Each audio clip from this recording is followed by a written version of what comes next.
Bueno, muy bien. Estábamos entonces eh, viendo,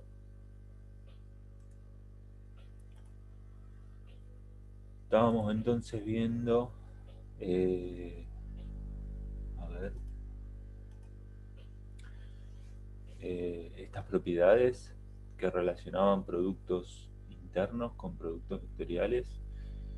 Entonces, esta es, no sé, nombremos algunas de ellas. Muchas de ellas se usan bastante. Eh, otra, esta era la primera. Otra interesante es esta.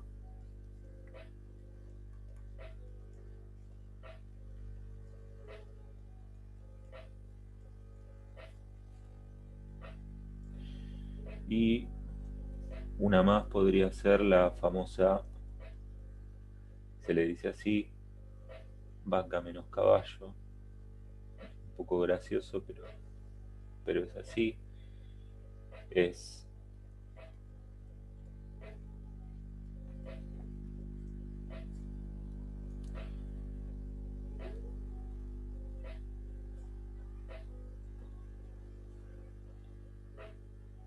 sí, acá se ve porque es vaca menos caballo. Siempre que el orden sea este, ¿no? Fíjense que esto es un vector, ¿no? Un producto vectorial siempre da un vector, así que de acá va a salir un vector. Y de este lado tenemos, esto es un número por un vector, me va a dar un vector, y acá lo mismo, un vector por un número, si el producto escalar da un número, entonces tenemos otro vector, la resta de dos vectores es otro vector. Genial, esto al menos tiene algún sentido. Está bueno acá reforzar que el producto vectorial no es asociativo, o sea que esto es distinto a hacer esto, ¿no? Porque, y bueno, una cosa que puedo hacer es tratarlo de llevar a la forma anterior, ¿no? O sea, tratar de usar esta regla para este producto. Lo puedo escribir, fíjense, si yo doy vuelta a un producto vectorial sale un signo menos, así que esto lo podría escribir así. Fíjense que estoy pensando A por B como un solo vector. Si acá estoy usando la propiedad, si quieren usando otras letras, que si yo tengo B1 por B2, esto es, sí, esto es igual a menos B2 por B1. Esto es lo que estoy usando. Eh, y entonces, nada, ahora puedo usar esta misma regla. Fíjense que ahora ya no va a ser vaca menos caballo, tendrá otro nombre. El menos lo dejo afuera.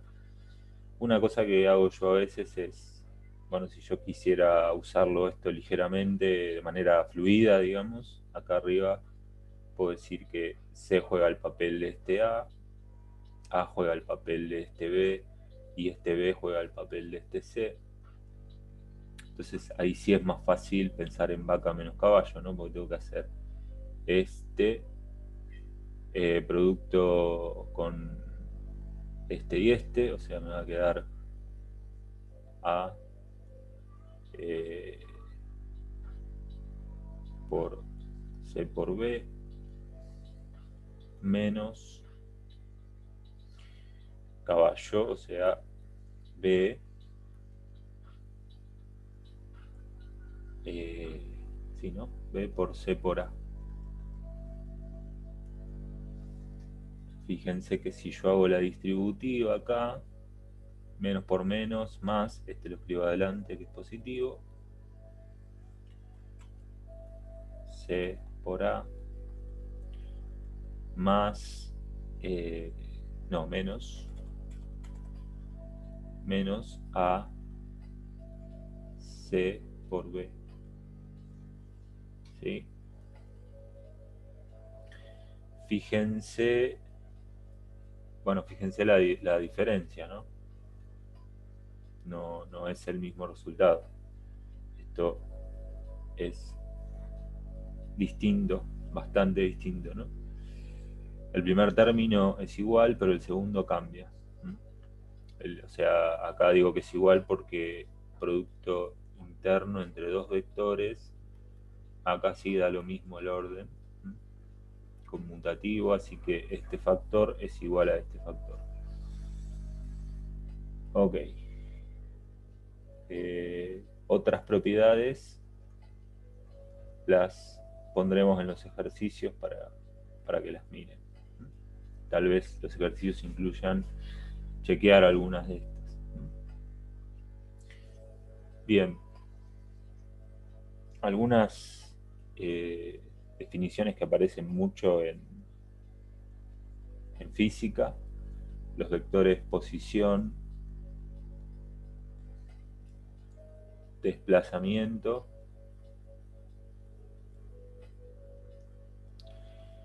y algunos llaman a este también, llaman a otro separación. Estoy siguiendo la notación del Griffiths. ¿Sí? Griffiths define un vector que se llama vector separación. En general, para todo esto estoy usando el Griffiths para que ustedes lo puedan ir a consultar, así que cualquier cosa que no se entienda la van a buscar ahí. Bien, el vector posición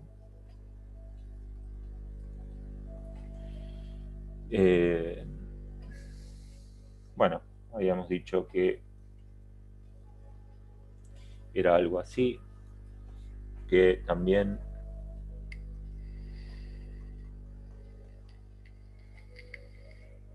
se puede escribir así. Y el uso que le damos nosotros es definir un punto en el espacio, ¿no? Por ejemplo, este punto con coordenadas x y z, no confundir con los ejes coordenados, ¿sí? Pues son las mismas letras. Bueno, y si llamamos a este origen, es el vector entonces que va de x y z al origen. Bueno, si uno calcula el módulo, está la notación para el módulo, esto es simplemente hacer x cuadrado más y cuadrado más z cuadrado. Y uno también puede definir un versor, que en este dibujo estaría por acá, donde lo que hace es simplemente agarrar el vector y dividirlo por su módulo, ¿sí? O si quieren en la otra notación, lo escribo así. Y esto es simplemente hacer x en x versor, más y en y versor, más z en z versor, dividido todo eso que está ahí.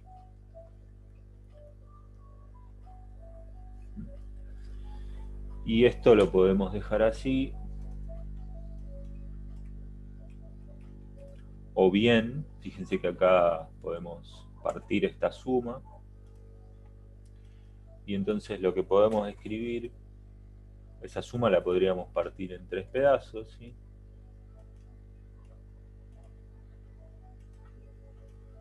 Uno, 2, 3.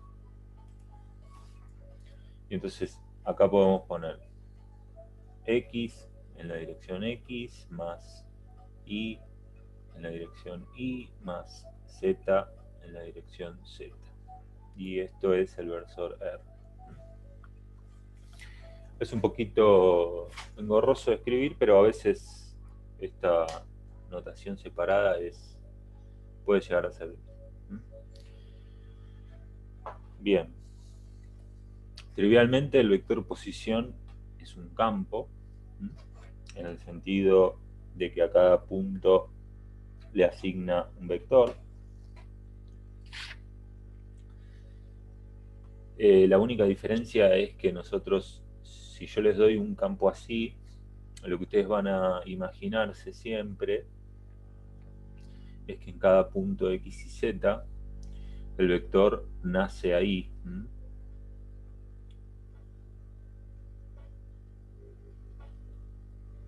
Bueno, acá salió torcido, debería ser algo así. ¿sí? Nosotros lo que hacemos es siempre pensarlo como desde el origen hasta ese punto y no como que el vector nace en ese punto. En el fondo es lo mismo, pero bueno, en general no nos vamos a referir a él como campo, sino como vector posición. Después está el vector desplazamiento.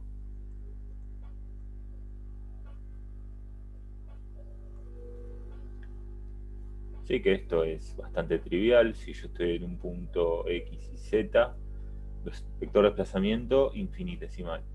Esto es importante. Infinitesimal. Si yo estoy en un punto X y Z y quiero ir a otro que sea X más diferencial de X, Y más diferencial de Y, Z más diferencial de Z,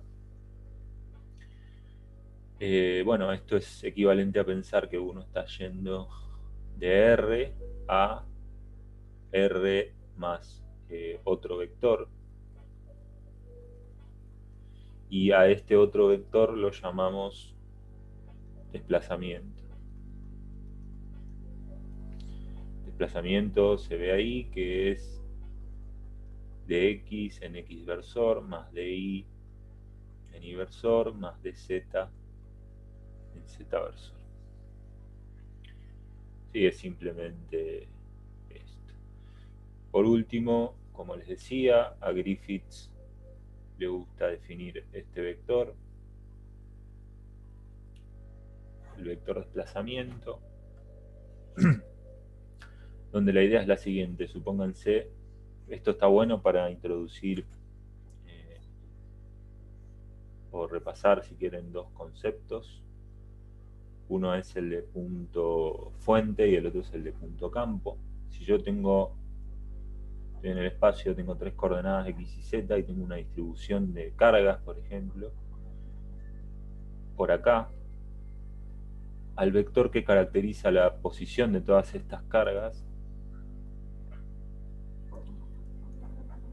lo voy a llamar R', y a R' lo voy a llamar punto fuente. Y después supónganse que esta definición de esta distribución de cargas genera algún campo. Yo ese campo, por ejemplo, no sé, si lo voy a censar con una coordenada, por ejemplo, R, y R es el punto, lo voy a llamar punto campo.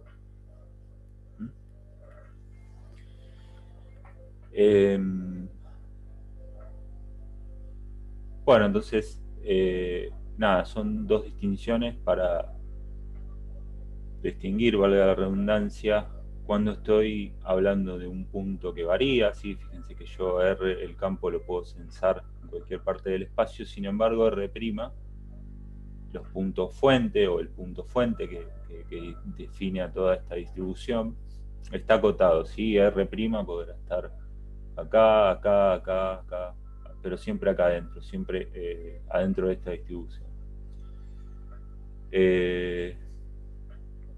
Bien, y entonces el vector desplazamiento,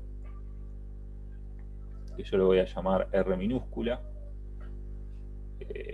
es un vector que va así.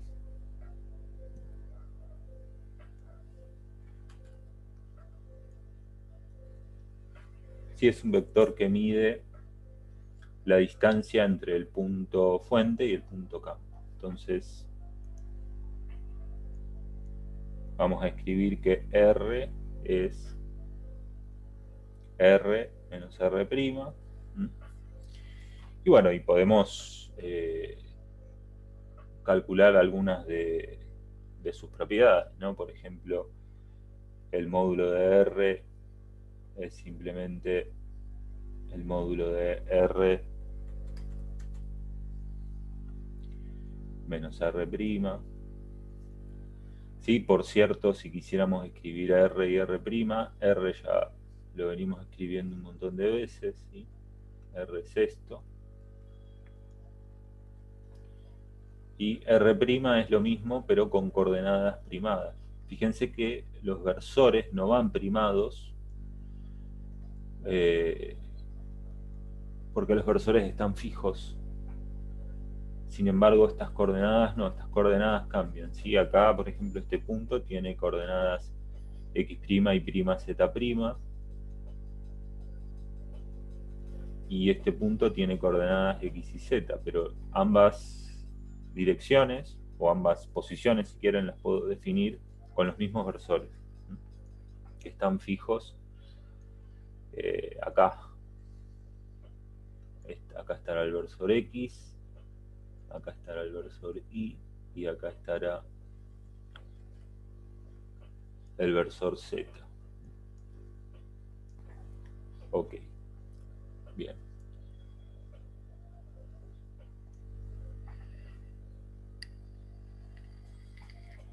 Bueno, idénticamente se puede definir el versor que está en esa dirección, simplemente agarrando el vector y dividiéndolo por su módulo. Entonces esto es R menos R' dividido módulo de R menos R'. Todas estas, este cociente aparece un montón de veces en las definiciones de campo eléctrico, campo magnético. Por eso es interesante definirlo y entenderlo bien. Bueno, y si lo quisieran mostrar acá, el versor estaría en esta dirección, ¿no? Este será el versor R, el versor de desplazamiento.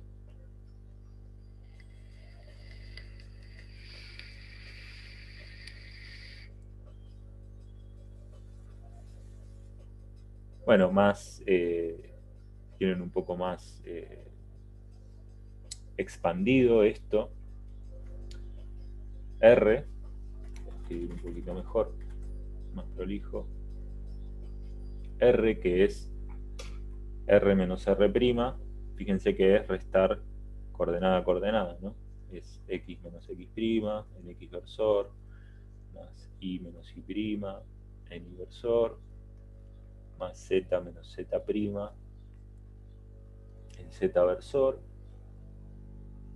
Su módulo es, bueno, agarrar estas coordenadas y elevarlas al cuadrado, ¿sí?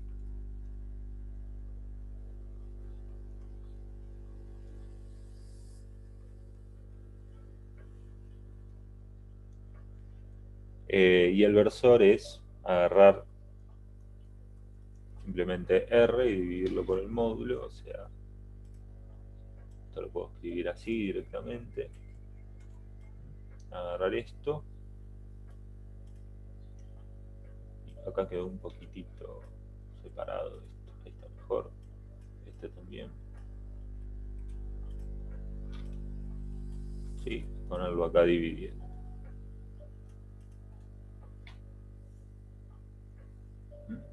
Acá pongo la línea de división.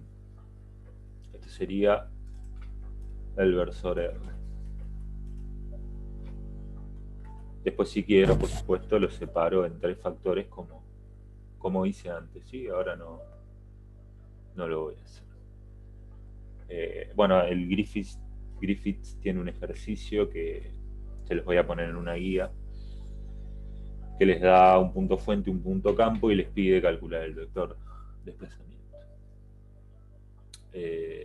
Bueno, muy bien.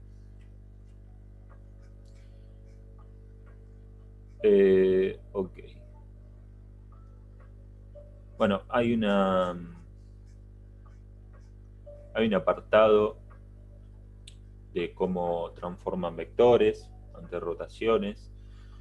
Ese tema esencialmente lo tenemos cubierto cuando estudiamos polarización, así que lo voy a saltear. Sí, vimos cómo rotar vectores, así que ese tema lo voy a saltear. Lo que voy a repasar un poquito es cálculo diferencial.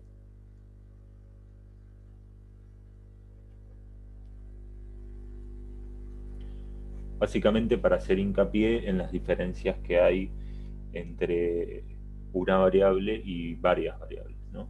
En una variable, por ejemplo, tenemos que el diferencial de una función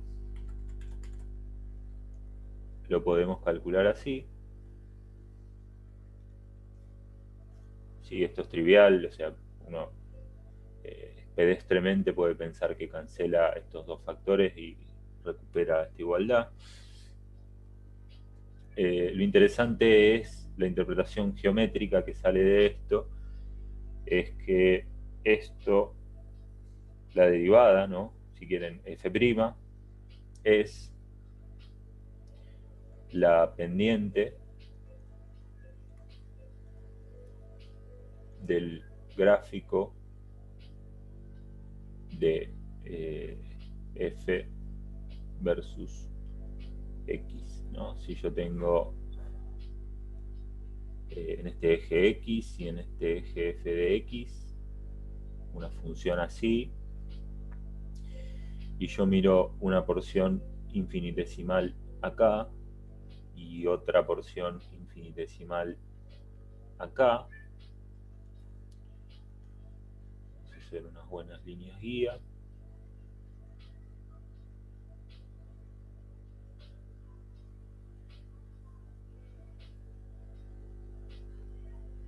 Bueno, esto debería estar mejor alineado, ¿sí? Básicamente piensen que coinciden bien las dos cosas.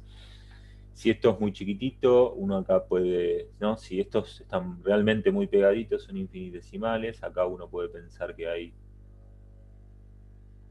alguna pendiente, como que pasa una recta, la recta tangente, y la pendiente de esa recta tangente es precisamente de f a de x. Y es como la definición ordinaria de pendiente. Uno puede pensar que el diferencial de f es hacer este menos este, y el diferencial de x es hacer este menos este. Bueno, esto sería un caso unidimensional más sencillo. Si yo ahora tengo una función, por ejemplo, temperatura, en varias variables, ya no tiene sentido hablar de la derivada en general, sino que necesito, bueno, hablar de las derivadas parciales de t, que es un campo escalar, ¿sí? T es un campo escalar. Acá, si quieren, f es una función escalar.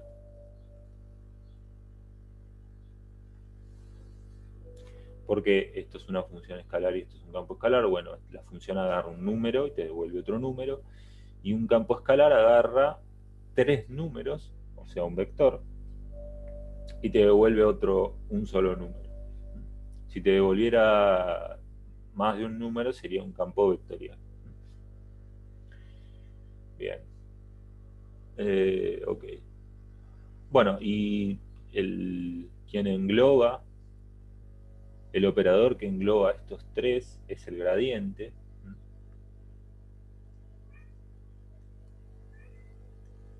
El gradiente de t.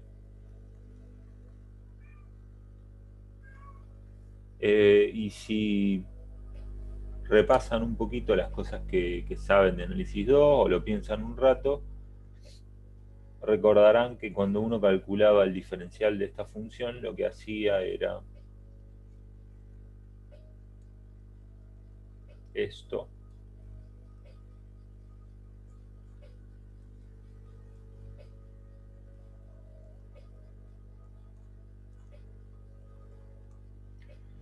Esto, si quieren, es similar, este término es similar a este, pero ahora tengo dos variables más. Y bueno, esto se puede escribir, fíjense, como el gradiente. Bueno, acá lo voy a escribir explícitamente para que no quede ninguna duda. El gradiente de t es esto mismo que está acá, un poquito, pensado como vector, ¿sí? El gradiente es un vector. Entonces, esto que está acá se puede escribir como el gradiente, producto escalar, el vector desplazamiento que escribimos más arriba. Bueno, entonces, fíjense, nosotros el producto escalar lo podríamos escribir así, como el módulo de los dos vectores. El producto del módulo de los dos vectores por el coseno del ángulo que hay entre esos dos vectores, ¿no? Entonces, fíjense que esto es máximo cuando el coseno vale 1, y eso ocurre, por ejemplo, cuando θ es igual a 0.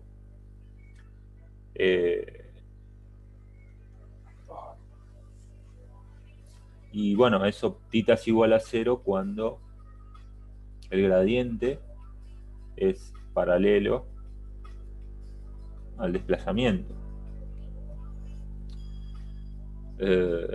Entonces, la conclusión es que el gradiente de t es la dirección de máximo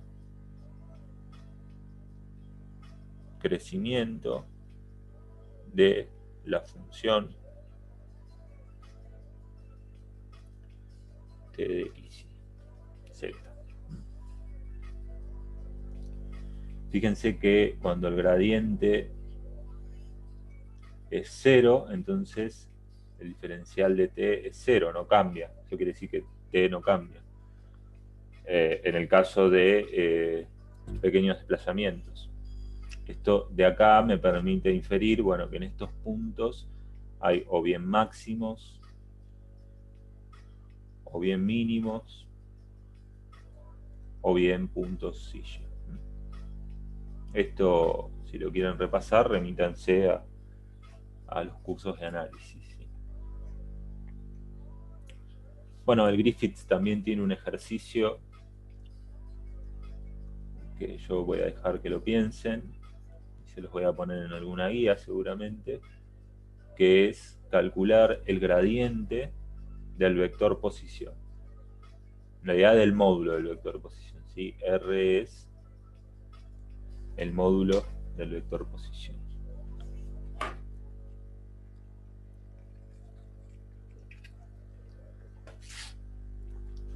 Bueno, muy bien. Este objeto que está acá, el gradiente, lo podemos pensar como la acción de un operador sobre un campo. O sea, esto se va a llamar operador nabla. Sí, es este operador. O sea, si yo defino esto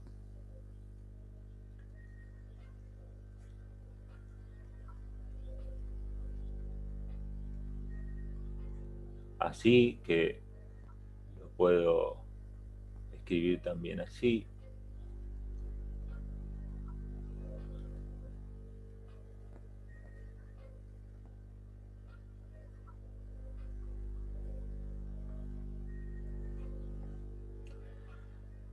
Bueno, entonces tomar gradiente, calcular el gradiente es simplemente aplicar este operador, por ejemplo, a t, ¿no?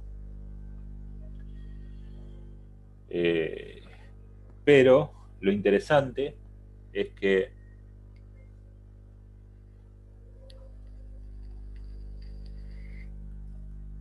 acción de nabla, yo nabla lo puedo aplicar sobre otros objetos, ¿no? Dijimos, por ejemplo, sobre una función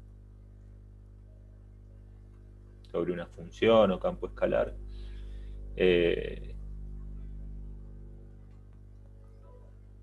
me da el gradiente, de la función.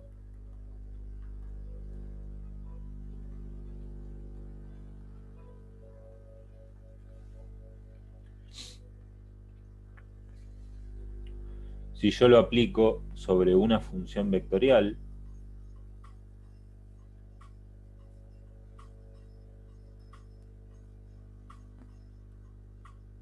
por ejemplo, la voy a llamar B de X y Z.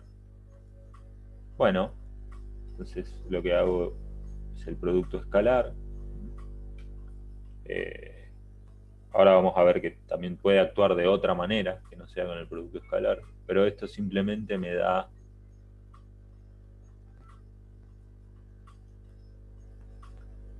esto. ¿Sí? B, si quieren, es Bx, Bi y Bz, y por supuesto cada una de estas coordenadas puede depender de X y Z, ¿sí?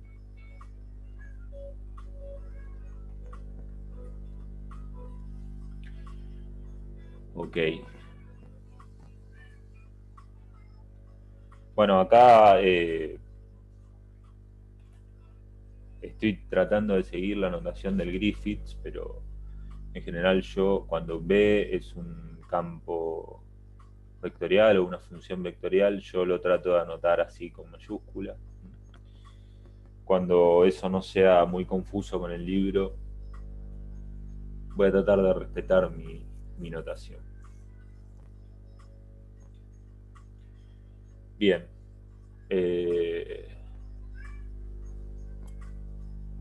Perfecto.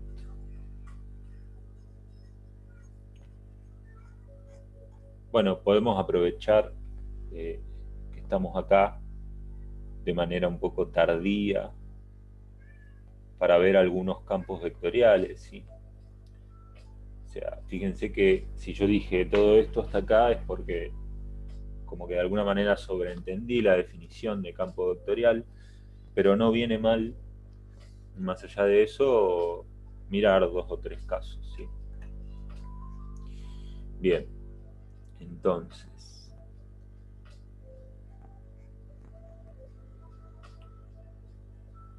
bueno, vamos a tener, si quieren, en 2 dimensiones y en 3 dimensiones. Por ejemplo, en 2 dimensiones van a tener 2 componentes y en 3 dimensiones van a tener 3 componentes. Los gráficos que voy a hacer ahora son en 2 dimensiones por razones prácticas nada más. Entonces, nada, qué sé yo, empecemos viendo algunos. Por ejemplo, el campo que simplemente se escribe así, B de xy igual a 2, 4. Bueno, nada, si uno lo piensa gráficamente, a cada punto asigna el vector 2, 4. O sea, si yo me paro en 1, 0, a esto le asigna el vector 2, 4. O sea, tengo que ir 2 en x, 4 en y, y ahí estará el vector. Y a este punto de acá, bueno, lo mismo, etcétera. Es un campo trivial que a todos los puntos les asigna el mismo vector. La idea sería que el vector me salga siempre igual, pero no me sale.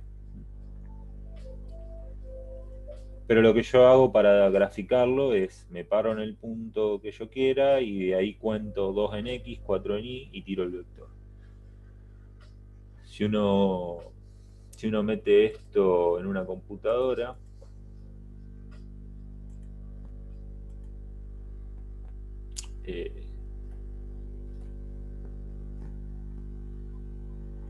vamos a dar, antes de poner el gráfico, vamos a dar un par más. Así lo meto el gráfico de todos juntos, que tengo el gráfico agrupado.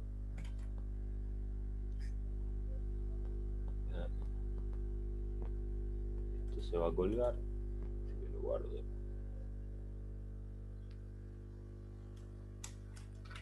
Ok.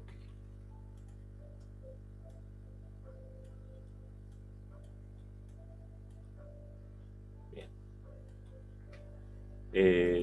Bueno, otro campo podría ser, por ejemplo, este.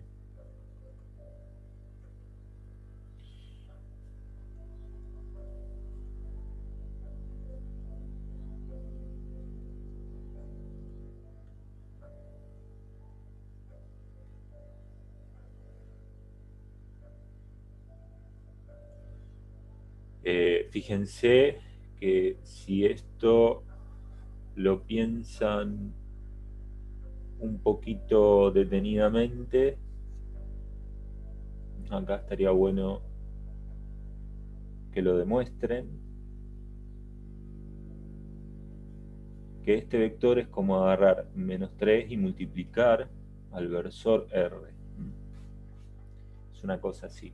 O sea que como el versor R siempre apunta para afuera, si yo lo multiplico por un número negativo, siempre va a entrar para adentro, y además va a estar aumentado por un factor 3.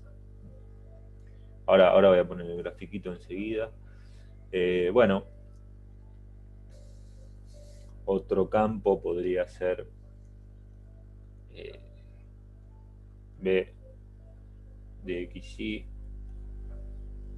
igual a 4 coseno de y sobre 3 más p más 4. Acá,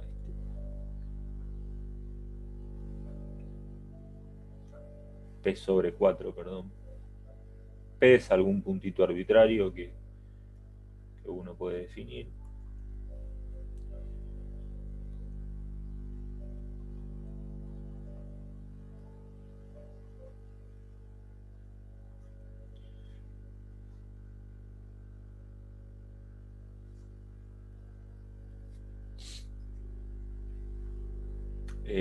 Bien, y uno más, que este es muy típico, b de xy igual a x menos y.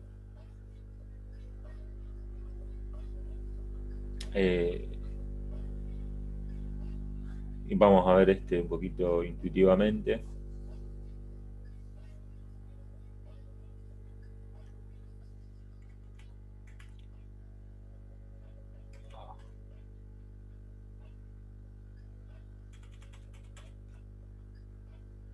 Ahí está.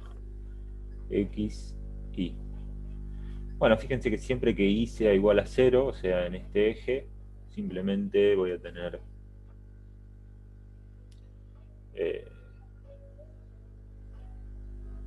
a ver.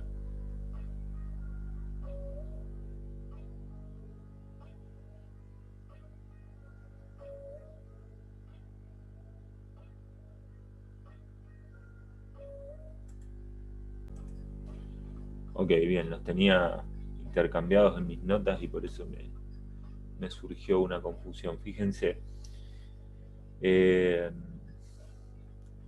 bueno, cuando i es 0, esto da un vector que toma el valor de x, o sea, se va haciendo cada vez más grande a medida que me alejo del 0. Cuando estoy parado en el eje y, lo único que va a pasar es que la coordenada y se va a invertir. O sea, este vector, que si fuese x, y, debería ir así derecho, va a ir al revés.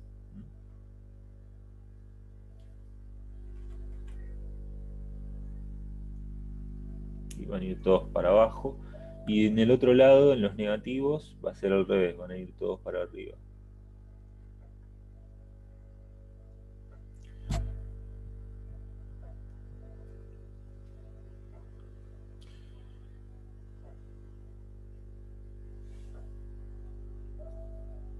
Bueno, fíjense, por ejemplo, un punto por acá.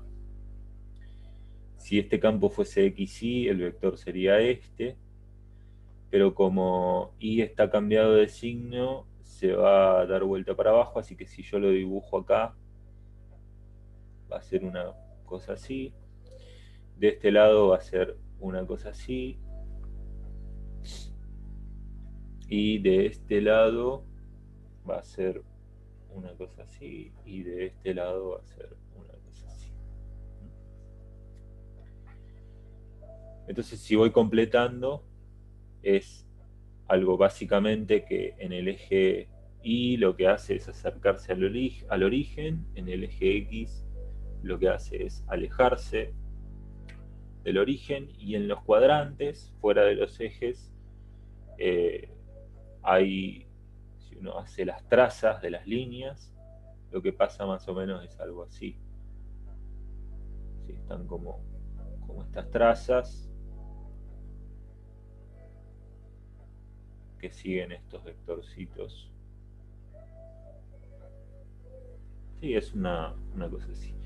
Bueno, si yo estos campos que puse acá los meto a un programita para graficar, por ejemplo el GeoGebra, lo que obtengo es esto.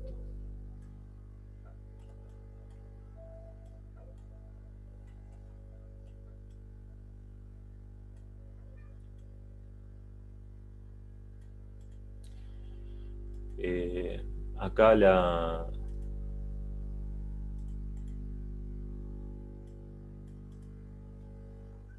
no está, digamos, si yo quisiera que estas cosas coincidan, debería acá intercambiar estos dos. Este sería el D y este sería el C. Entonces fíjense, este que yo les mostraba recién es este de acá. Este, uno esto lo puede pensar como si fuesen coordenadas polares, algo parecido a eso, ¿no? Tiene coseno en el eje X, seno en el eje Y y un 4, que lo que hace el 4 es como controlar la especie de radio de giro que tiene esto. Y P lo que hace es fijar el origen, y cambiando P yo cambio dónde está centrado el campo. Entonces, nada, el campo da simplemente circunferencias concéntricas. En realidad creo que son elipses, habría que hacer la cuenta bien, sería un ejercicio interesante para que lo miren, voy a ver si lo incluyo en alguna guía. El B, lo que les decía, es el versor R multiplicado por -3, así que es algo que va al origen, porque está cambiado el signo y además está multiplicado por 3. Y el 1, que eran el A, digamos, que eran un campo vectorial constante, es esto de acá. Entonces, esos serían 3 ejemplitos sencillos.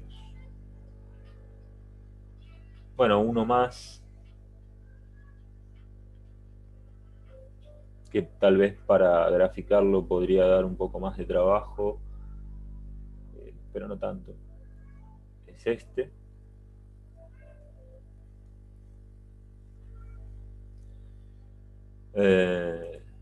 Bueno, yo acá lo tengo graficado. Lo que me da es esto. Fíjense que este sería el origen. En el 0, 0 esto vale 0. Si quieren, acá está el eje X. Ups.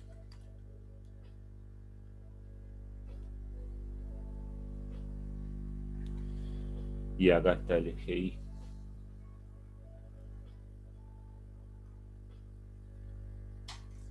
Fíjense que el seno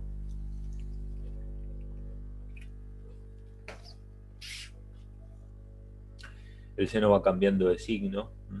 Cuando está entre 0 y pi es positivo, cuando está entre pi y pi sobre 2 es negativo, así que esto va a ir cambiando de signo, ¿sí? Esto hay que, con cuidado, tirar algunos puntitos. Bueno, entonces, esto me sirve para volver un poquitito para atrás sobre esto. Esto que está acá se llama divergencia.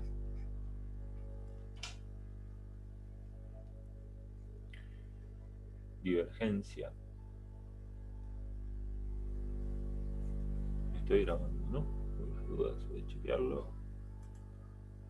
Sí, estoy grabando.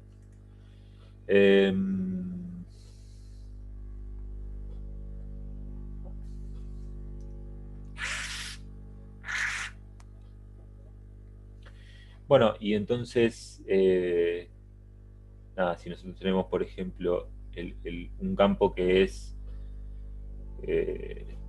este, que sabemos que es igual al vector posición, pero no es igual a la interpretación que hacemos nosotros del vector posición, ¿sí? Nada, si uno lo dibuja, es pararse sobre un punto, por ejemplo, sobre el 1, 1 y tirar el vector 1, 1. Lo mismo acá, lo mismo acá, lo mismo acá. Cuando me pare, qué sé yo, sobre el 5, 5, también tiro el vector 5, 5. Con lo cual esto lo que pasa es que se va como agrandando a medida que me alejo del origen. Bueno, fíjense que si uno calcula sobre este campo el objeto, la divergencia sobre un vector, sobre un campo vectorial es esto. Bueno, hay que hacer la componente x derivado con respecto a x, y la componente y derivado con respecto a y, y la componente z derivado con respecto a z. Fíjense que esto es hacer. Lo voy a escribir así para que lo vean clarito. Esto es hacer esto. Entonces, este da 1, este da 1 y este da 1, así que esto da 3. Fíjense que es un número, ¿sí? ¿Por qué es un número? Bueno, porque es el producto escalar entre dos vectores, a pesar de que este es un operador. El resultado es un número. Podría ser un número que no es constante, o sea, podría ser 3x o 4, lo que sea, ¿no? Pero lo importante acá es la interpretación.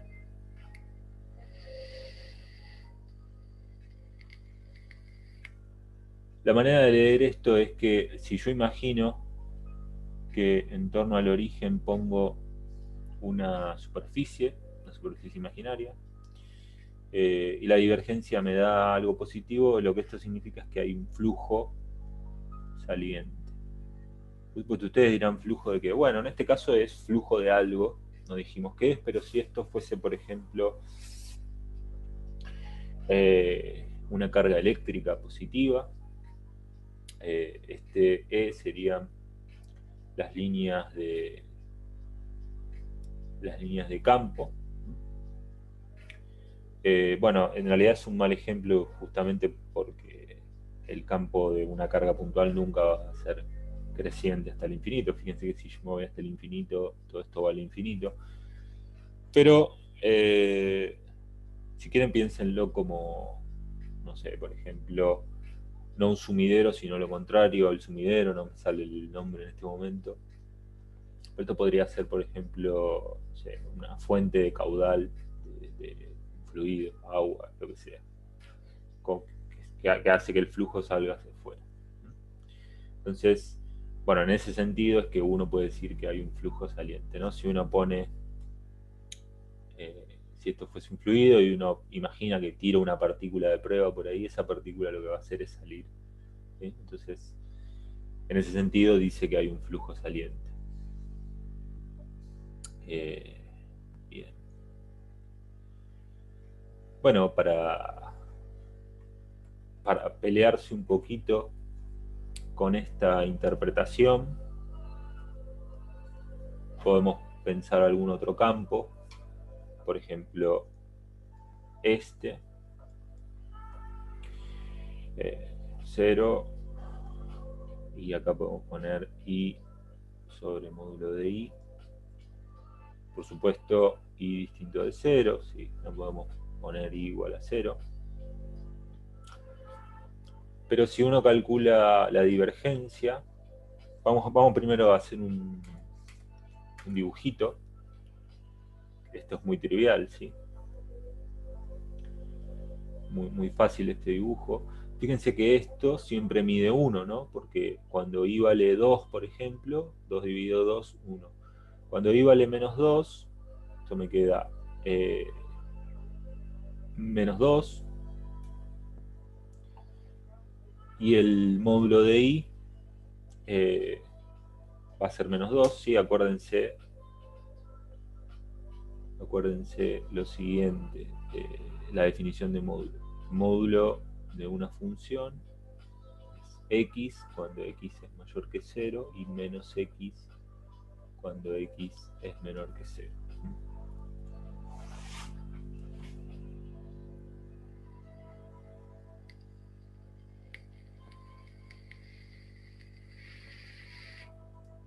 Bien.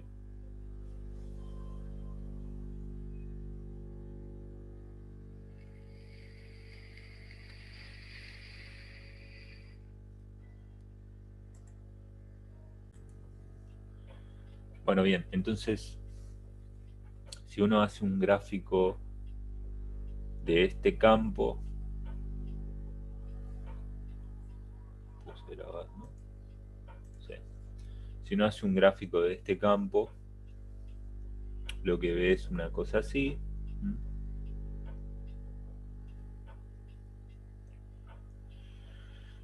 Y entonces, fíjense, en este caso, si uno calcula la divergencia de B, esto es esto. Esto va a ser siempre 0, ¿no? Porque la componente de x es 0, y acá si uno quiere ser prolijo, lo puede dividir en dos partes. En una,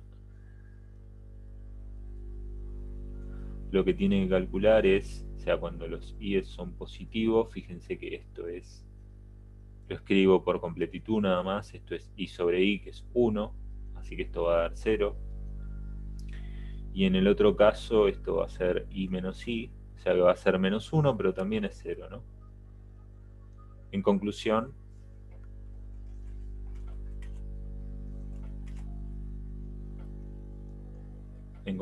la divergencia es 0. Bueno, en este caso lo que uno puede pensar, si uno toma acá una superficie, fíjense que hay flujo que sale.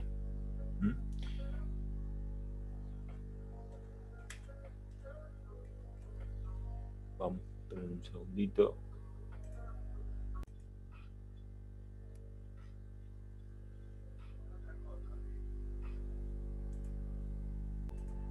Bueno, acá este ejemplo es problemático.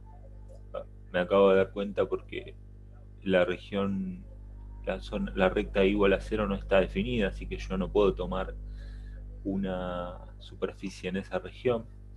Pero si yo tomase una superficie, por ejemplo, en la parte superior o en la parte inferior, lo que yo vería, por ejemplo, en la parte superior es esto, más o menos. Y la idea es que el flujo que entra es igual al flujo que sale, entonces el flujo neto es 0. Un ejemplo mejor para ver esto es este campo, o el campo que es simplemente así. Este campo es más sencillo.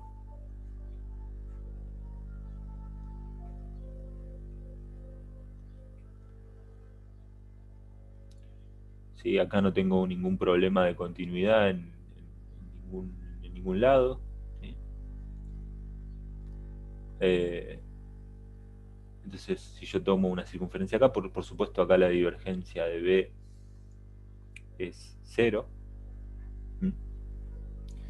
Ocurre lo mismo que antes. El flujo que entra es igual al flujo que sale, entonces la divergencia es nula. Un ejemplito un poquito distinto. ¿Sí? Todo esto está en el Griffiths. Es este. Y acá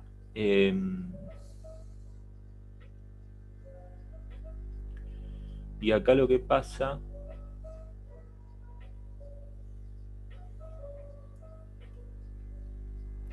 es, a ver si puedo hacer el dibujito prolijo. Salí.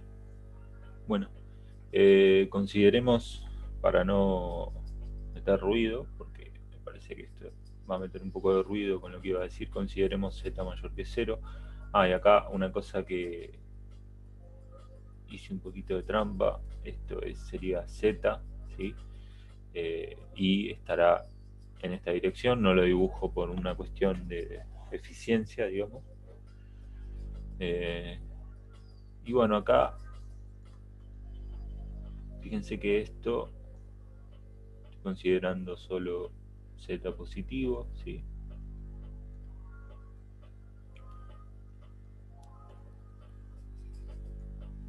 Esto crece a medida que z crece. La divergencia,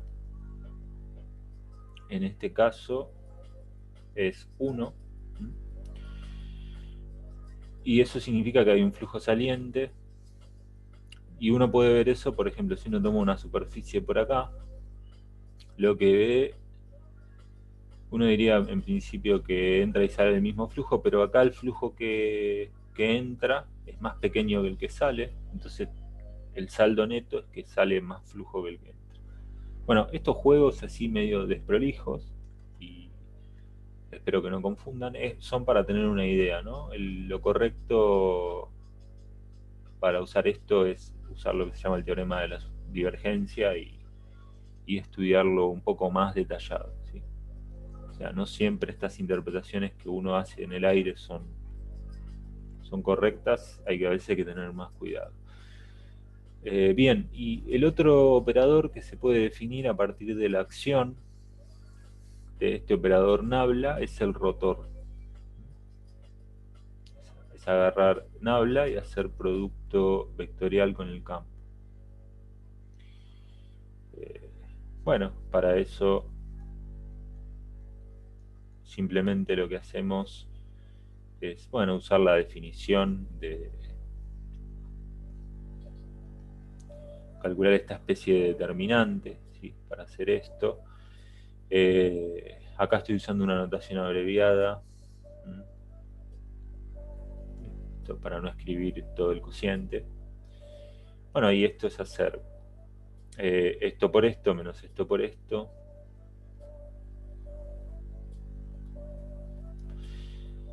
La segunda coordenada, acuérdense que o bien uno hace esto por esto menos esto por esto y pone un menos adelante, o bien hace directamente el producto al revés, hace dz con la componente x menos derivada x componente z, y por último esta última componente que es este por este menos este por este. En realidad el por, yo lo digo, no es por, es esto actuando sobre esto, ¿sí? No es un producto.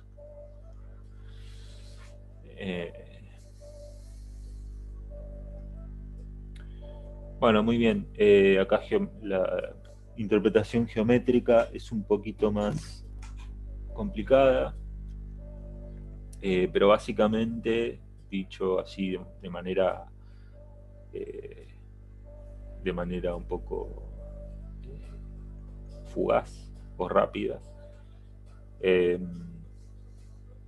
esto va a ser distinto de cero si el campo tiene algún tipo de vorticidad. Vorticidad es vorticidad, o sea, no le den muchas vueltas. Por ejemplo, si yo tomo un campo que también es muy prototípico, menos i, x, 0, si yo dibujo este campo, fíjense que si yo me paro en el eje x, y vale 0, así que no hay componente horizontal, y la vertical vale x, así que esto es lo que va a pasar.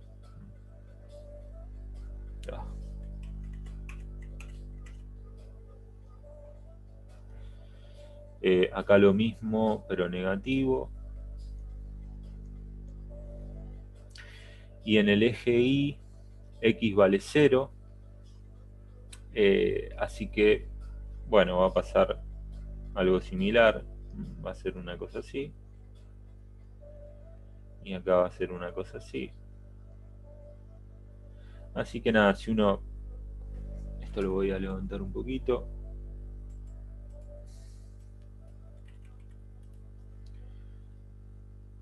Si uno mira las trazas, van a ser unas cosas así. Cuando digo mirar trazas, me refiero a poner una partícula de prueba y seguirla. Esto es una cosa así, por eso les decía cierto tipo de vorticidad. Si uno... Bueno, ahora después hacemos, fíjense que esto es el plano XY. Y acá yo estoy hablando en 3 dimensiones, así que en realidad esto es, te estaría dibujando el piso, ¿no? O sea, esto es este plano de acá, es el piso. Si uno calcula el rotor, es muy trivial, esto va de ejercicio. ¿Sí? Hay que hacer 2 derivadas que valen -1 y 1, y las otras valen 0. Esto va a dar 0, 0, 2. O sea, me da, fíjense, yo tengo un campo en el plano XY, ¿sí? Porque tiene componente Z0, así que a pesar de que esté en el espacio, está sobre el piso. Y el rotor me da en Z. Si yo hago el mismo tipo de dibujo, y acá lo voy a rescatar de mis notas para hacer un poco más rápido, esto es una cosa así, ¿sí? El campo está sobre el plano XY, el rotor está en el eje Z, ¿sí? Y vale 2. Bien, ya iremos viendo otros ejemplos. Hay identidades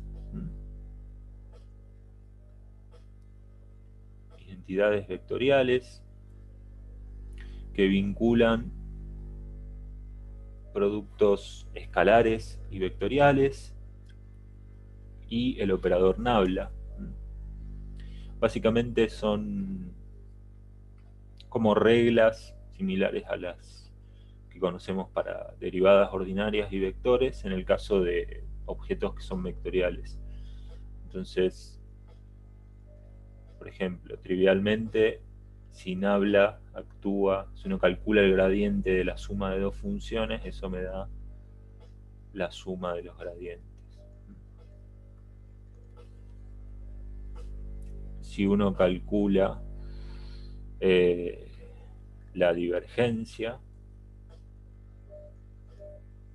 de 2 campos, de la suma de 2 campos, B1 más B2, eso me da la suma de las divergencias.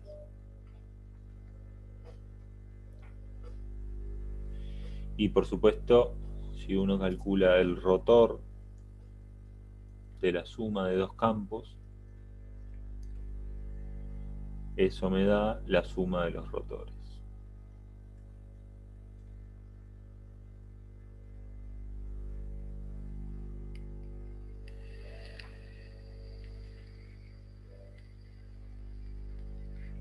Todo esto es básicamente porque nabla adentro tiene derivadas ordinarias, digamos, y las derivadas, cuando uno tiene sumas adentro, se separan en las sumas de las derivadas, y que es como que arrastran las mismas propiedades. Y por supuesto también los numeritos salen afuera. O sea, si yo calculo, voy a hacer un poquito más grande,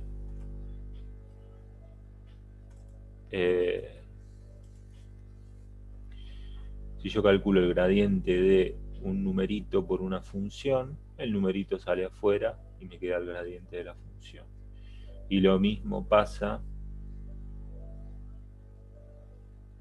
con la divergencia y con el rotor.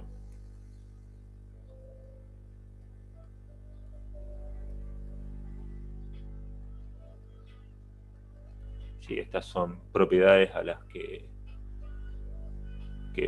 estamos acostumbrados toda la vida. Acá estoy usando f y g para funciones ordinarias, escalares, y b1 y b2 y b para funciones vectoriales.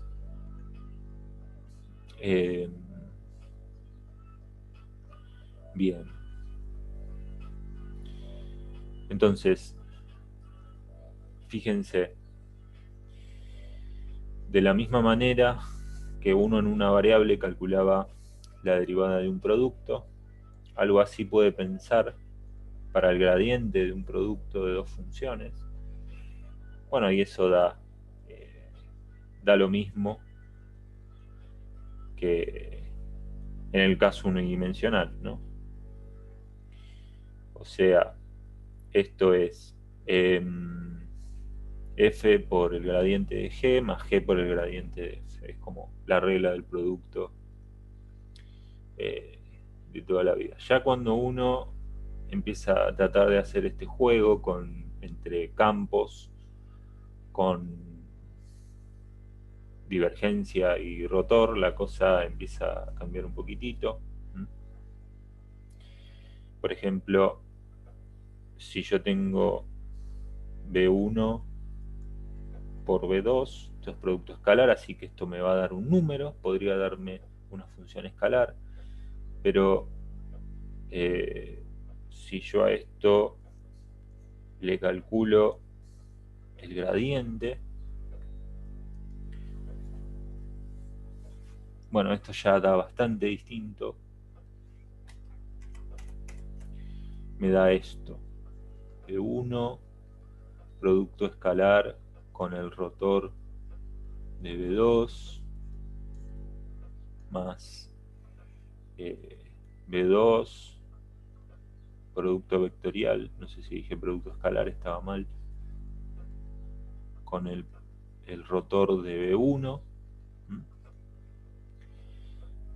Y acá está B1 por nabla. Ahora voy a decir qué significa esto. Por B2 más B2 por nabla con B1. Ok.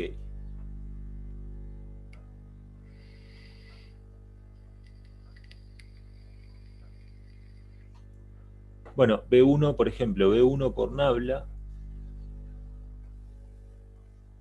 es lo siguiente, es un operador, no es un número. ¿Por qué? Porque B1, digamos que tiene componentes B1X, B2X, BZ,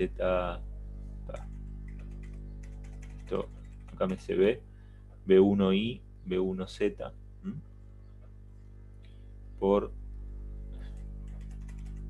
acá esto lo voy a escribir así, gancho X, gancho Y, gancho Z. Cuando yo hago el producto vectorial entre estas dos cosas, me da B1X, gancho X, más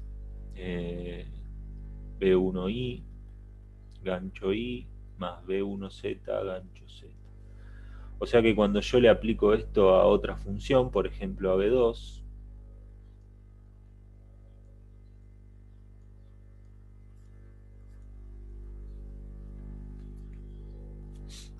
lo que tengo que hacer es esto. Tengo que agarrar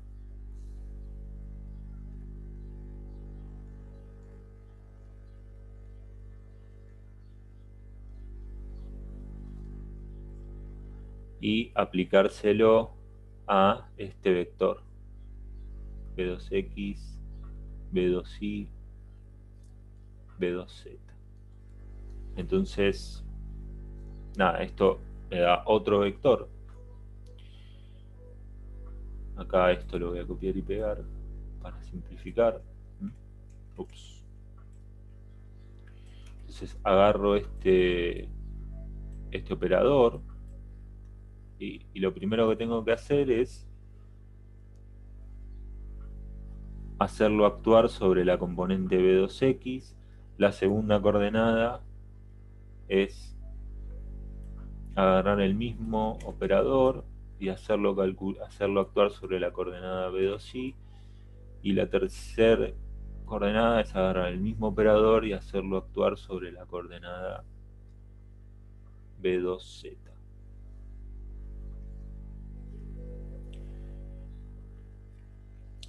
Por ejemplo, ¿qué significa hacerlo actuar? Bueno, por ejemplo, la coordenada 1 es de 1x. Y acá tengo que hacer derivada con respecto a x de b2x. Lo voy a escribir extendido, así se entiende bien. Y después lo mismo con el otro término, b1y, derivada de b2x con respecto a y, más b1z, derivada de b2x con respecto a z. ¿Sí? Entonces, cada una de estas componentes tiene esta pinta. Es un poco engorroso, digamos. Ok. Bien. Entonces, acá voy a empezar a numerar, así no nos perdemos. 2, 3. Si yo calculo la divergencia de una función, un campo escalar, si quieren, por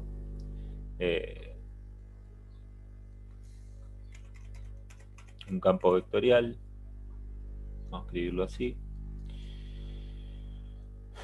Bueno, esto me da f sale afuera, la divergencia de b más b, y acá uno estaría tentado a poner la divergencia de f, pero f es un campo escalar, así que acá va el gradiente. Es como la regla de la derivada del producto, pero a dos objetos que son distintos. Entonces, fíjense que yo sobre un campo vectorial no puedo aplicar un gradiente, pero sí puedo aplicar una divergencia. Y sobre un campo escalar no puedo aplicar una divergencia, pero sí puedo aplicar un gradiente. Esto es cuestión de hacer la cuentita, ¿no? Se puede demostrar. O sea, hay que aplicar calcular esta divergencia, hacer toda la cuentita, ¿sí? Creo que este en particular está hecho en el Griffiths, por si lo quieren mirar ahí, y si no, en algún ejercicio lo van a tener que hacer.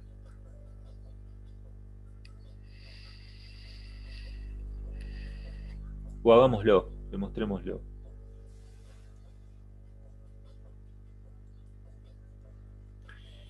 Entonces, fíjense, queremos calcular la divergencia de una función escalar o un campo escalar por un campo vectorial. Entonces, esto es hacer derivada con respecto a x de f por b, más derivada con respecto a y de f por b, más derivada con respecto a z de f por b.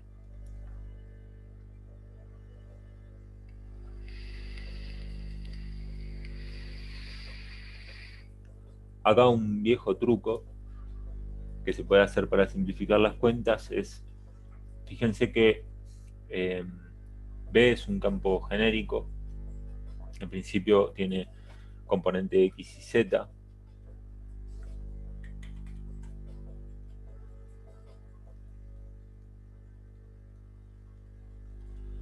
y F es un campo escalar que puede depender de X y Z también. Entonces, bueno, una cosa que puedo hacer es, por ejemplo, calcular el primero, y fíjense que en el segundo y en el tercero lo único va a cambiar en alguna cosa. Por ejemplo, acá van a aparecer derivadas de X y acá van a aparecer derivadas de Z, pero no tengo que calcular lo mismo tres veces, ¿sí? Basta que calcule 1 y después reemplace, por ejemplo, donde aparezca derivar con respecto a x, para acá derivar con respecto a y, etc. Entonces, fíjense, calculemos esto, f por b. Esto es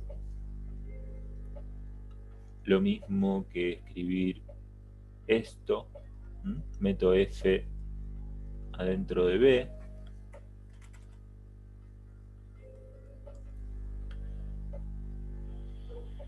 Y ahora meto la derivada adentro. Voy a escribir la forma abreviada, si no me vuelvo loco.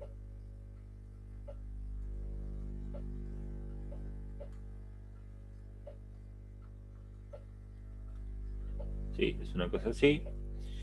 Y ahora tengo que hacer en las tres partes la derivada de un producto. Sí, pero esto, fíjense que f y bx son derivables tranquilamente con respecto a una variable. Derivada parcial, ¿no? F, o sea, f es función de estas tres y estos tres también pueden ser función de x, de y, de z. ¿Sí? Entonces yo les puedo calcular su derivada parcial. Entonces, esto me da, bueno, f por derivada x bx más bx por derivada xf. Después tengo f derivada x de bi más bi derivada x de f más, no, acá punto y coma, a otra componente, derivada x de f, vamos a escribirlo en el mismo orden que antes, f por derivada x de z más bz por derivada x de f. Bueno, ahora como tengo una suma, voy a tratar de escribir esto en dos vectores, a ver si encuentro algo interesante. Entonces, en el primer vector voy a poner estas tres cosas. Entonces voy a poner f derivada x bx más f derivada y bi, no, derivada x bi más f derivada x bz. Esto no son más, son puntos y coma, perdón. Acá es muy fácil equivocarse también, así que hay que tener cierto cuidado. Y a esto le sumo el vector que es bx derivada x de f, bi derivada x de f otra vez, bz derivada x de f. Entonces, fíjense que esto lo puedo escribir así. F por esto que está acá. Si quieren, una manera compacta de escribir esto es esto.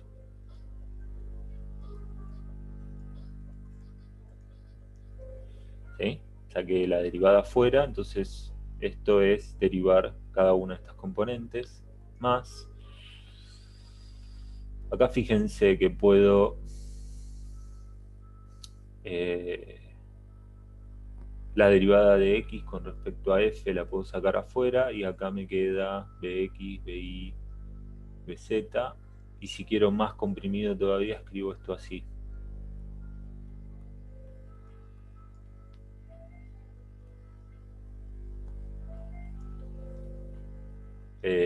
Por b.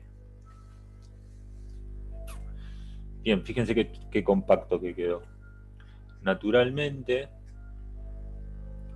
esto era, estaba calculando esta componente. Cuando yo haga las otras, fíjense que es simplemente cuando haga la i es cambiar, poner i acá, y cuando haga la z es cambiar eso ahí, ¿no? Entonces, acá copio y pego para simplificar.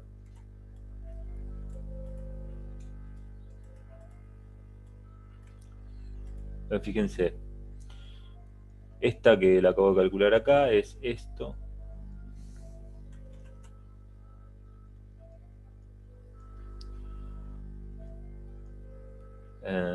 Más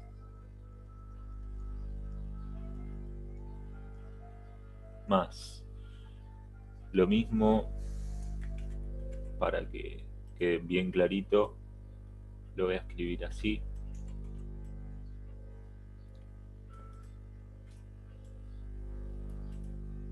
Y voy a reemplazar lo que corresponde. ¿Sí? Acá no tienen ninguna duda de que estoy haciendo lo que corresponde. Si no se mareen con esto, simplemente piensen que las coordenadas no tienen nada de privilegiado. Entonces, si yo estoy operando con cosas genéricas, generales, derivar con respecto a X no debería tener nada distinto de derivar con respecto a Y o Z. Muy bien. Entonces, fíjate.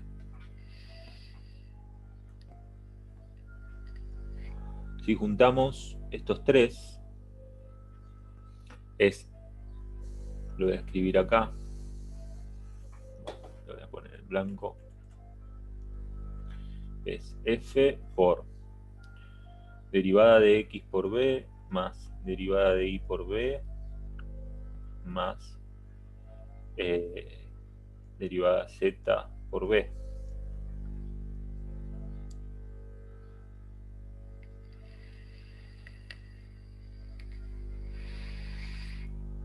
Y este que está acá es, o sea, junto ahora a los otros tres, junto a este y junto a este.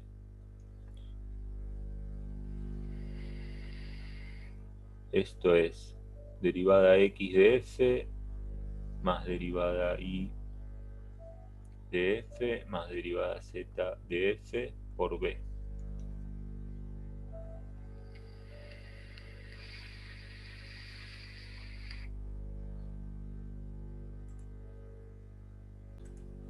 Bueno, acá en este punto me acabo de dar cuenta que arrastré un error. Mal por mí, viene un poco bien para aclarar la situación. Yo acá estoy calculando una divergencia, así que lo que tengo que hacer es derivada x de la componente x de esto, no de todo. Entonces la demostración queda mucho más fácil que esto, ¿sí? Componente x de esto. La componente x de esto es simplemente f por bx. Y acá lo mismo. Esto es la componente y esto es la componente z. Así que, claro, porque no me estaba dando, o sea, me estaba dando un vector y me debería dar un número.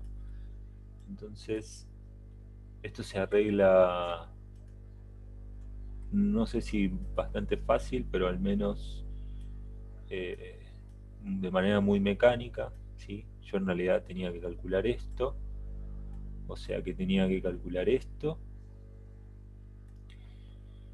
o sea que acá solamente me quedó esto.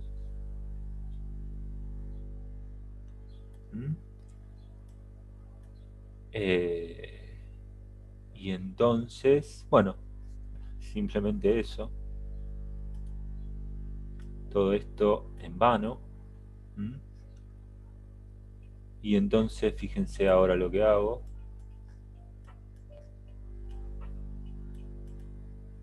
Es mucho más fácil de lo que yo estaba haciendo. La primer componente es esta, f derivada de x bx más bx derivada de x de f. La segunda es lo mismo, poniendo y la tercera es lo mismo, poniendo z. Entonces ahora acá borro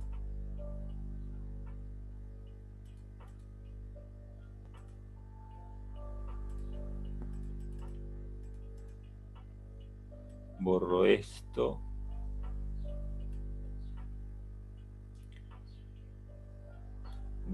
borro todos los subíndices, ¿sí?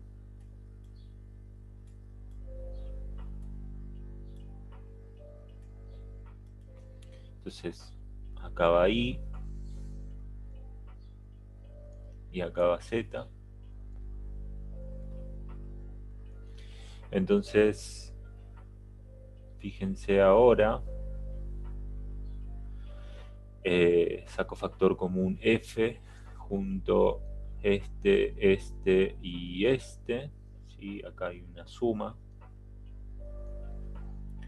Entonces me queda F por derivada X Bx, derivada Y Bi, derivada Z Bz.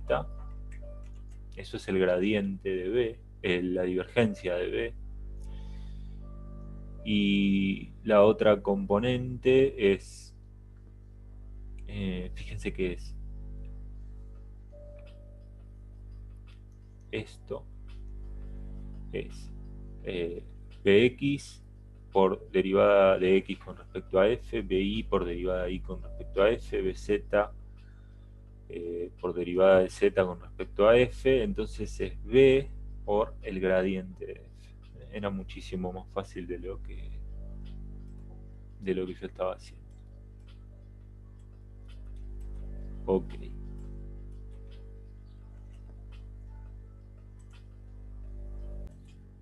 Bueno, muy bien, así básicamente se demuestran este tipo de propiedades. Algunas son más difíciles que otras. Y algunas son más fáciles que otras, obviamente. Entonces estábamos en la número 3, 4.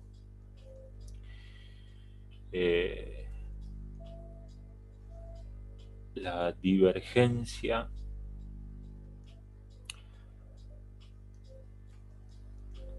del rotor de dos campos, creo que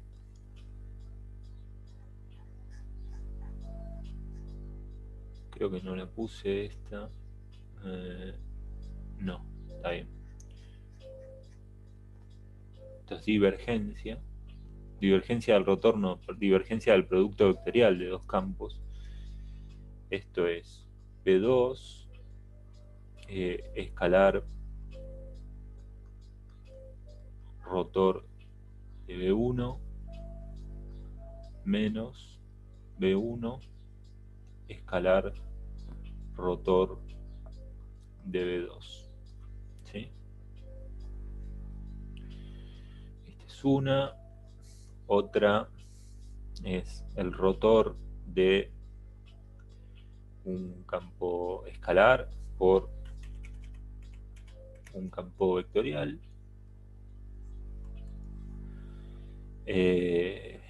Entonces, esto es el campo por el rotor del campo vectorial menos el campo vectorial, producto vectorial, el gradiente del campo escalar.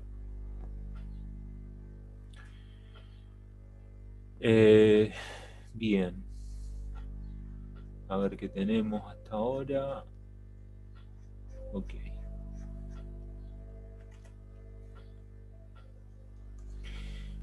Después tenemos el rotor del producto vectorial entre dos campos vectoriales. Esto es este operador, que es como que definimos antes. En el Griffiths usan A y B, yo uso B o B1 y B2, ¿sí?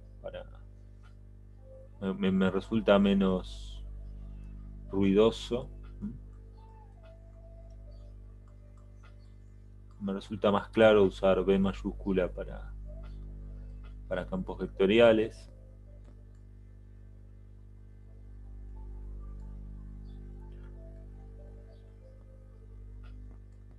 Acá entran las divergencias.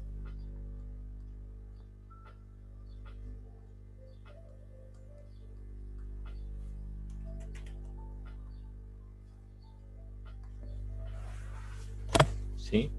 Ya se empieza a complicar. Bueno, y por supuesto También hay reglitas, mírenlas en el Griffix, para, por ejemplo, cómo actúa el gradiente sobre el cociente de dos funciones, cómo actúa la divergencia sobre el cociente de un campo vectorial y una función, y cómo actúa el rotor sobre lo mismo. Esto es el rotor. Fíjense que dividir dos campos vectoriales no tiene sentido. Bien, y por último,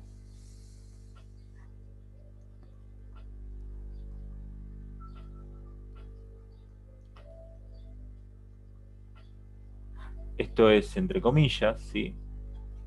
Así como en el cálculo unidimensional hay derivadas segundas, acá hay, por ejemplo, aplicar una divergencia a un gradiente o un rotor a un gradiente, ese tipo de cosas. Entonces, veamos algunas de estas propiedades.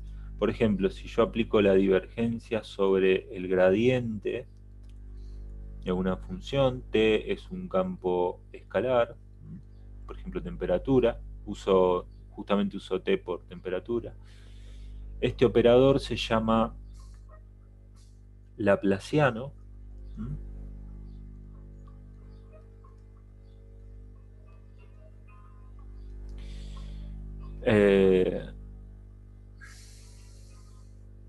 ¿Por qué? Bueno, fíjense, esto sería lo siguiente, esto es hacer la divergencia de esto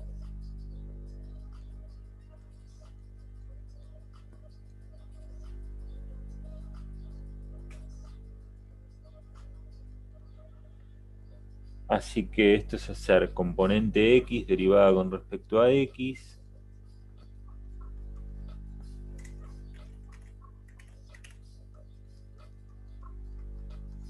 más componente y derivada con respecto a y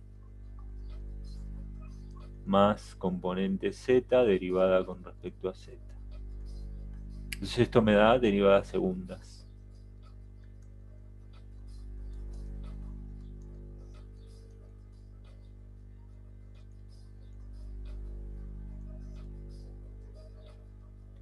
Que como en la notación abreviada se puede escribir así. Se puede escribir así.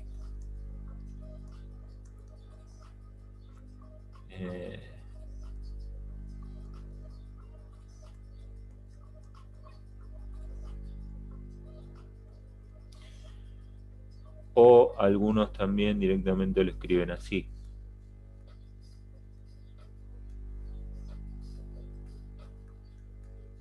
Sí, es notación, es lo mismo. A veces aparece el laplaciano de un campo vectorial.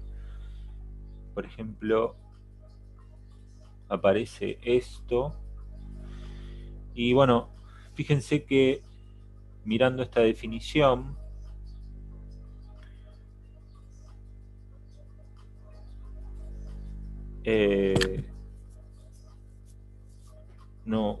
parecería no machear las dos cosas, pero lo que significa esta notación es simplemente aplicar el laplaciano a cada una de las componentes.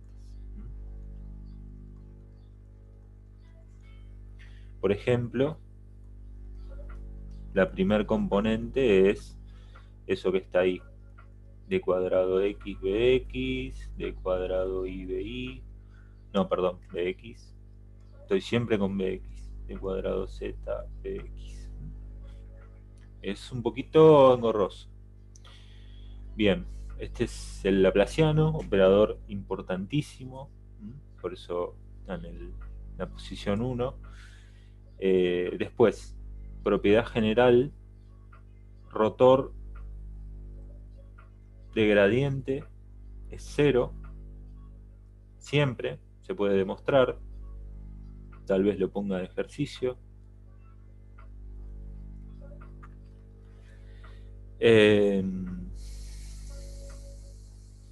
Bueno, después otros operadores que existen y están bien definidos. Uno es el gradiente de la divergencia.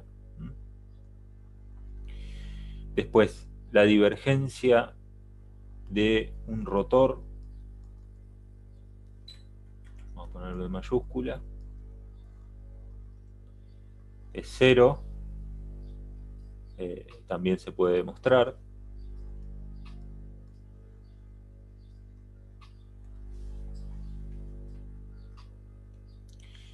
Y bueno,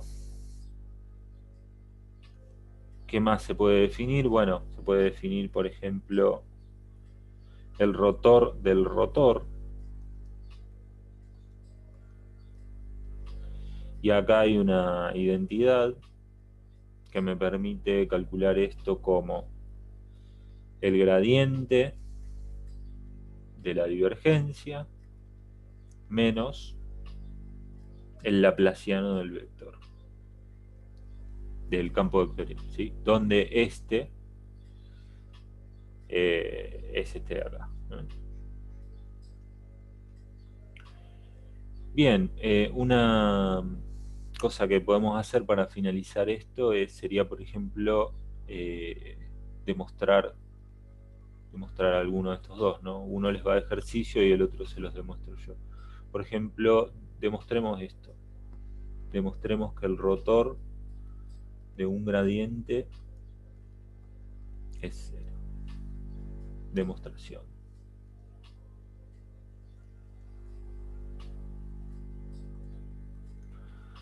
Bueno, fíjense, básicamente lo que hay que calcular es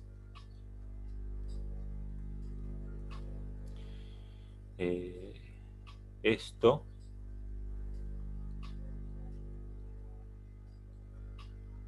¿sí? Recuerden que el gradiente es esto y el rotor es hacer esta especie de determinante. Bien, entonces ahora hacemos este por este actuando sobre este, menos este actuando sobre este. Entonces, esto es de I de ZT menos de Z de I a T. La otra componente es esto actuando sobre esto.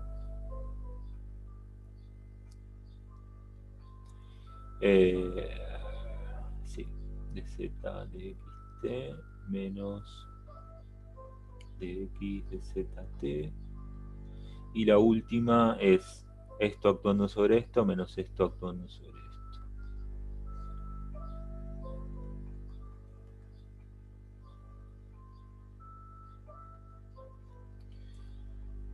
Bueno, y acá se ve si las derivadas conmutan.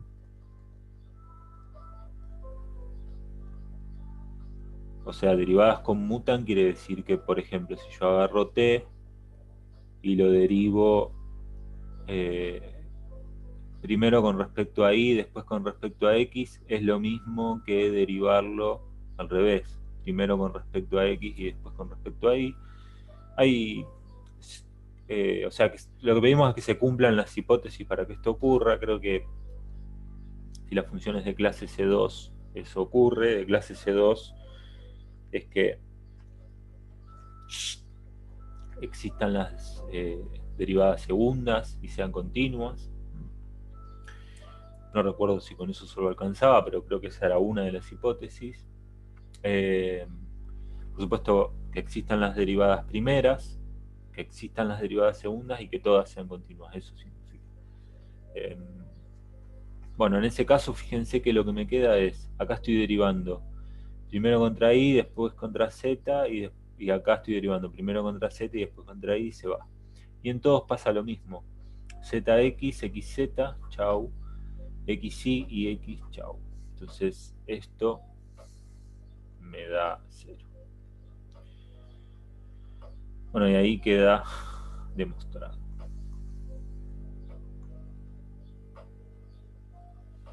Bien, eso ha sido todo por ahora.